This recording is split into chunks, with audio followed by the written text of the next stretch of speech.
విరాగ మహిమ. నిన్న ఏదో ప్రసంగవశాత్తు భగవాన్ విరాగ మహిమను వర్ణిస్తూ ఉంటే విని భాగవతం 2వ స్కందంలో సుఖయోగి పరీక్షిత్తుకు ముక్తి మార్గం బోధించిన సందర్భంలో ఈ విరాగాన్ని గురించిన ఒక చక్కని పద్యం ఉంది అన్నాము. అలాగా ఏది చదవండి విందాం అన్నారు భగవాన్. జంకుతూనే ఇలా చదివాను.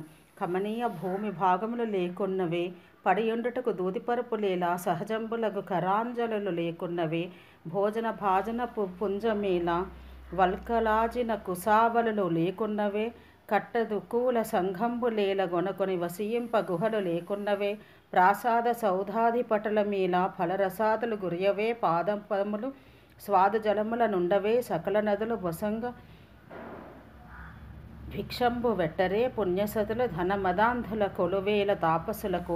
పద్యం చదివినంత వరకు భగవాన్ మందహాసంతో వింటూ కడపట ఉత్సాహంతో అదంతా సరి, ఈ దేశంలో పెద్దలొకరు ఈ విధంగానే పాడారు.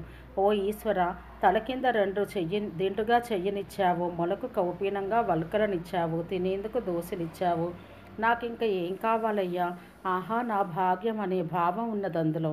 నిజంగా అదెంతటి మహదైశ్వర్యమో చెప్పవశమా. మహారాజాధిరాజులను ఈ సౌఖ్యాన్ని ఆశిస్తారు, దానికి ఏదీ సాటి రాదు.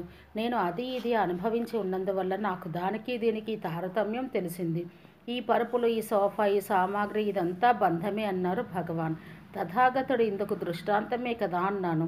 అవును, వారు అంతఃపురంలో సకలైశ్వర్య సంపన్నులై ఉన్నప్పుడు దుఃఖితులయ్యే ఉన్నారు. తథాగతులంటే బుద్ధులవారు. వారి చింత పోగొట్టాలని తండ్రి ఎన్ని భోగాలో కల్పించారు, కానీ వారికి ఏదీ రుచించలేదు.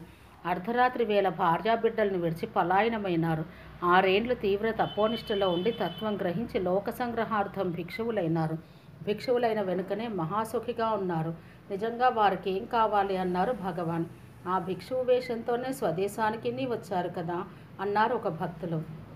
అవునవును, వీరు వస్తున్నారని విని తండ్రి సుధోధనుడు పట్టపు ఏనుగును అలంకరించుకొని చతురంగ బల సమేతంగా ఎదుర్కోలుకు వెళ్ళి రాజమార్గంలో నిలిచి ఎక్కడెక్కడ పుత్రుడిని ఎదురు చూస్తూ ఉంటే వీరు ఆ రాజవీధిని రాక సందుగొందుల్లో పడి వచ్చి అంతేవాసులందరినీ తలా ఒక వీధికి భిక్షకు పంపి తాను ఇంకొక వీధి నుండి భిక్షువు వేషంలో తండ్రి ఎదుటకు సిద్ధమైనారు. పాపం, ఆ వేషంతో అలా వస్తున్నారని తండ్రికి ఏం తెలుసు, గుర్తించలేక దిగ్భ్రమ చెంది నిలిచారు. యశోధర గుర్తించి కుమారుణ్ణి నమస్కరింపచేసి తాను నమస్కరించింది. ఆ వెనుక తండ్రికి గుర్తుకు వచ్చింది. వారు అకస్మాత్తుగా ఆ వేషం చూడడం వల్ల జుగుప్స కలిగి, చీచి ఇదేమి వేషం, మహదైశ్వర్య సంపదతో రావలసిన వాడు ఈ విధంగా వచ్చాడే, చాలు చాలు నన్ను తీవ్ర దృష్టితో వీరి వైపు చూడడం సాగించారు. వీరో తండ్రికి ఇంకా ఈ అజ్ఞానం వదలలేదే అన్న విచారం కలిగి అంతకన్నా తీవ్రమైన దృష్టితో తండ్రి దృష్టిని ఎదుర్కొన్నారట. ఆ దృష్టి యుద్ధంలో తండ్రి ఓడిపోయి దిడీలను సాష్టాంగపడి తామును భిక్షువులైనారు. ఆ విరాగ మహిమ విరాగికే తెలియాలి అంటూ పులకిత శరీరంతో గద్గద కంఠులైనారు భగవాన్.